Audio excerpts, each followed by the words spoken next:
हे बच्चों बाटी, कैसे हैं आप सब? आई होप आप सब बहुत अच्छे हैं, मस्त हैं एंड सभी सेफ हैं गाइस। तो स्टार्ट करते हैं आज के सेशन को। सेशन रहने वाला है बहुत ही ज़्यादा इंपॉर्टेंट क्यों है? क्योंकि आप में से बहुत सारे बच्चे ऐसे हैं जिन्होंने अभी तक कुछ भी नहीं पढ़ा है एंड हमेशा मैसेज करते हैं कि मैम अभी तक हमने कुछ नहीं पढ़ा, कैसे पढ़ें।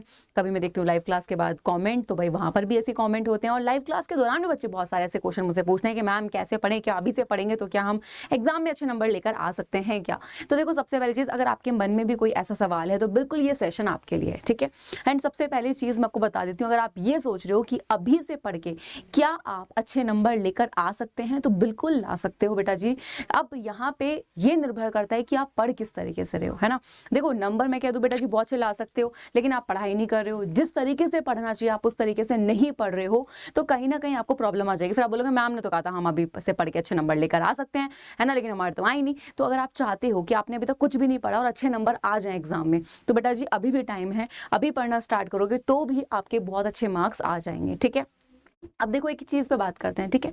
दो तरीके से बच्चे होते हैं। एक वो बच्चा होता है जो स्टार्टिंग से पढ़ता है, ठीक है, हर सब्जेक्ट को टाइम भी देगा और साथ ही साथ हर सब्जेक्ट को टाइम देने के साथ साथ बेटा जी वो क्या करता है, रिवीजन भी डेली करता है, नोट्स बनाता है, प्रॉपर सेल्फ स्टडी भी करता है। अब एक बच्चा क्या होता है, पढ़ता भी नहीं है, नोट्स भी उसके कंप्लीट नहीं होता। आधे बच्चे तो ऐसे होते हैं उनको सिलेबस ही नहीं पता होता। तो बेटा जी देखो, सबसे पहली चीज, अगर आप उनमें से हो कि आपको सिलेबस भी नहीं पता है, तो सबसे पहले सिलेबस जरूर जान लेना, ठीक है। क्योंकि आप क्या करते हो, किससे नोट्स ले लिए। अब बच्चे क्या करते हैं, नोट्स मांगना स्टार्ट करते हैं। नोट्स मांग लिया, अरे भाई वो उस बच्चे ने अपने लिए नोट्स बनाए हैं ताकि उसको समझ आए। अब उस नोट्स में क्या गलती रही वो उस बच्चे को पता होगी, आप गलत भी पढ़ के जा सकते हो। तो बेटर होता है कि नोट्स हमेशा खुद के बनाओ। अब देखो, यहाँ पे सबसे पहली चीज देख लेते हैं कि कितना टाइम है आपके पास और किस तरीके से पढ़कर आप एग्जाम में अच्छे नंबर ला सकते हैं। देखो, सबसे पहली चीज़ यहाँ पे सितंबर की अगर हम बात करते हैं बेटा जी, यहाँ तो दिन ही बहुत कम बचे हैं, अभी 7 से 8 दिन बचे हुए हैं, ठीक है। एंड 7 से 8 दिन बचे हुए हैं और इस महीने को तो हम ऐसे मान लेते हैं कि चलो ठीक है, ये तो ऐसा मान लो जैसे 7-8 दिन एक्स्ट्रा मिल गए आपको पढ़ने के, ठीक है। आपके पास जो मेन है आपके पास वो बचा अक्टूबर, नवंबर, दिसंबर, 3 महीने।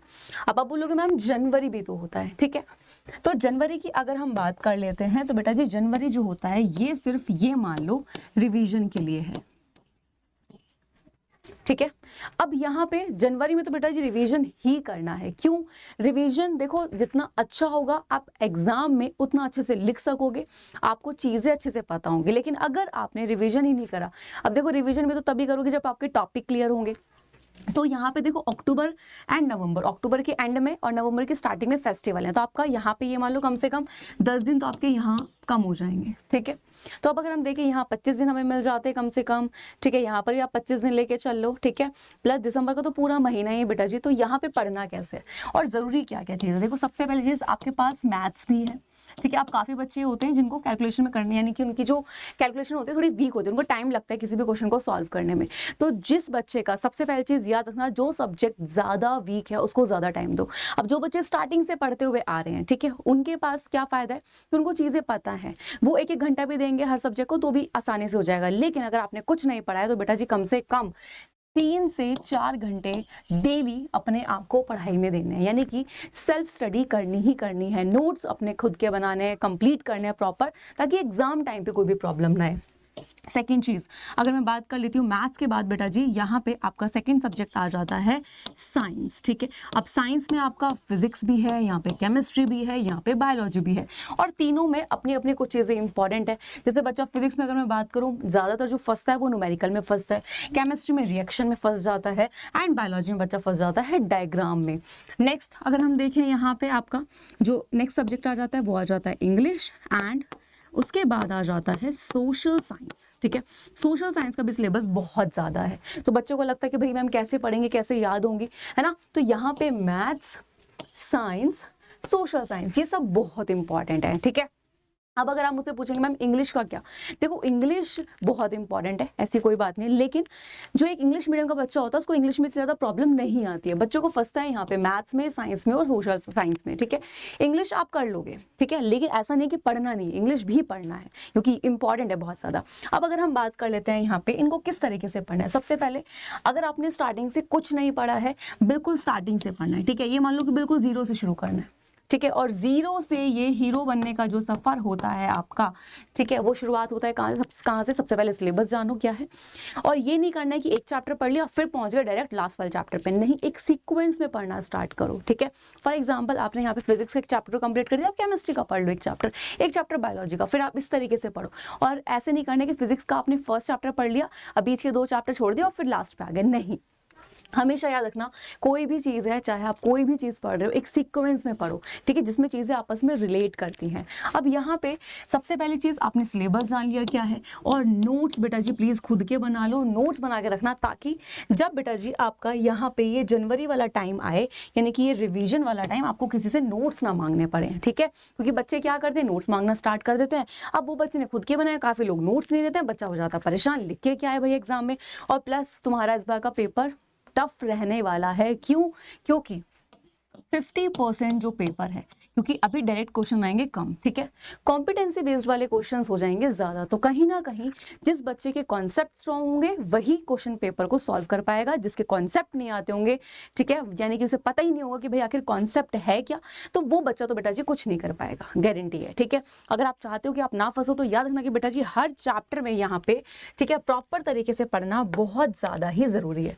हर सब्जेक्ट के जितने भी आपके जो कॉन्सेप्ट हैं उनको अच्छे से कर लो, ठीक है, क्योंकि अगर कॉन्सेप्ट क्लियर होंगे तो ही आप ऑब्जेक्टिव क्वेश्चन कर पाएंगे, तो ही बेटा जी आप शॉर्ट क्वेश्चन कर पाएंगे, ठीक है, एंड तो ही आप लॉन्ग क्वेश्चन कर पाओगे। ये चीज़ याद रखना, ठीक है। तो अभी से क्या करना है, जो सब्जेक्ट ज़्यादा वीक है उसको ज़्यादा समय दो, जो सब्जेक्ट आपका कम है, यानी कि आपको पता है कि भाई यहाँ पे तो मैं कर लूँगा या कर लूँगी अच्छे से, ऐसा नहीं कि उसको बिल्कुल टाइम नहीं देना, आधा घंटा दो एटलीस्ट पढ़ो, ठीक है। ये सब्जेक्ट आपको रेगुलर बेसिस पे पढ़ने हैं, प्लस साथ ही साथ जितनी भी स्पेशल क्लासेस हो रही हैं उनको मिस मत करो। ऐप पे भी होती हैं, YT पे क्लासेस चल रही हैं, क्लासेस को मिस बिल्कुल नहीं करना है। एंड अपना टाइम टेबल बना लो कि भाई डेली मुझे 3 से 4 घंटा पढ़ना ही पढ़ना है, ठीक है। अब मैं ये नहीं कह रही बेटा आप सुबह पढ़ो रात को पढ़ो, हर बच्चा अलग है, हर बच्चे का पढ़ने का तरीका अलग होता है। जब मौका मिल रहा है आपको, जिस टाइम पढ़ सकते हो उस टाइम पढ़ो, और जरूरी नहीं है 3 से 4 घंटे देने। मैं कह रही हूँ 3 से 4 घंटे तो देने ही देने, इसके अलावा आप जो भी एक्स्ट्रा टाइम अपनी पढ़ाई को दे सकते हो, प्लीज बेटा पढ़ाई को टाइम दो, ठीक है। अगर आप स्टार्टिंग से पढ़ोगे कॉन्सेप्ट को, अभी भी टाइम है, देखो चैप्टर इतने बड़े बड़े नहीं है, डर जाते हैं बच्चे कि भाई कैसे पढ़ेंगे, समझोगे, फोकस के साथ पढ़ोगे तो आपका 3 महीने में सिलेबस इजीली कवर हो सकता है क्लास 10th का, ठीक है। और जनवरी बेटा जी ये मत सोचना कि जनवरी में सिलेबस कंप्लीट करोगे, नहीं, जनवरी सिर्फ आपको छोड़ना है रिवीजन के लिए, ठीक है। अब अगर आप चाहते हो कि आपका एक प्रॉपर शेड्यूल बन जाए तो बेटा जी आप बैच में भी जुड़ सकते हो। एंड आपको बता देती हूँ यहाँ पे कि आपका चल रहा है स्कॉलरशिप टेस्ट, ठीक है, तो जो कि आपका 16 सितंबर से 30 सितंबर तक चलेगा, तो ऐप पर आप टेस्ट को दे सकते हैं। प्लस साथ ही साथ यहाँ पर चल रहा है आपका अनअकैडमी स्टोर फेस्टिवल, जिसका लास्ट डेट अगर मैं बात करूँ, यानी कि भाई आपका 22 सितंबर जो है वो लास्ट डेट है किसके ऑफर की। तो अगर आप चाहते हो बैच को लेना, ठीक है, तो आप फटाफट से यहाँ पे ले सकते हैं। एंड साथ ही साथ आपको बता देती हूँ ऑल स्टार बैच है जो कि आपका 16 सितंबर से स्टार्ट हो चुका है। इंग्लिश में ये बैच है, ठीक है, यहाँ पे आपको लाइव क्लासेस दी जाती हैं, लाइव क्लास हो गई, उसकी रिकॉर्डिंग आपको प्रोवाइड की जाएगी। अब काफ़ी बच्चे नोट्स क्लियर होते हैं तो बेटा जी यहाँ पे नोट्स आपको प्रोवाइड किए जाते हैं। साथ ही साथ आपको जब डाउट आते हैं तो डाउट क्लियरिंग सेशन भी होते हैं कि भाई बच्चों को कोई डाउट नहीं बचना चाहिए, तो ऐप पे स्पेशली डाउट क्लियरिंग सेशन भी होते हैं जहाँ पे आप क्या कर सकते हैं, अपने डाउट्स को पूछ सकते हैं, ठीक है। एंड टीचर से आप डायरेक्ट बात भी कर सकते हैं, क्योंकि पेड बैच में एक फीचर है जहाँ पे आप टीचर से डायरेक्ट बात भी कर सकते हैं। अगर कोई आपको कंफ्यूजन है, कोई डाउट आता है, या फिर आप टीचर से कुछ भी पूछना चाहते हो, ओके। चलिए, तो यहाँ पर आपकी पढ़ाई में तो कोई प्रॉब्लम नहीं आने वाली है, ठीक। तो जितने बच्चे ऐसे हैं जो बैच में जुड़ना चाहते हैं वो जुड़ सकते हैं बेटा जी। एंड आप देख सकते हो यहाँ पे, ठीक है, प्लस वाला अगर आपको लेना है या फिर आइकॉनिक का लेना है तो 12 मंथ, 18 मंथ, 22, आपका 36, तो हर आप देख लो यहाँ पे बेटा जी कौन सा आपको बैच लेना है। यहाँ पे हर मंथ का बैच है, ठीक है, यानी कि भाई आपका पूरे 1 साल का भी बैच है, ठीक है। तो आप अलग अलग तरीके से जो बैच आपको अच्छा लगता है आप ले सकते हो, ओके। एंड अपनी पढ़ाई में कमी मत आने दो, बोर्ड एग्जाम आने वाले हैं, सीरियस हो जाओ। बोर्ड एग्जाम के बाद खूब घूमने जाना, खूब मस्ती करना, लेकिन अभी फिलहाल इतना सोच लो कि बस अभी पढ़ना है, ठीक है। मैं मिलती हूँ आपसे क्लासेस में, तब तक bye bye and take care guys.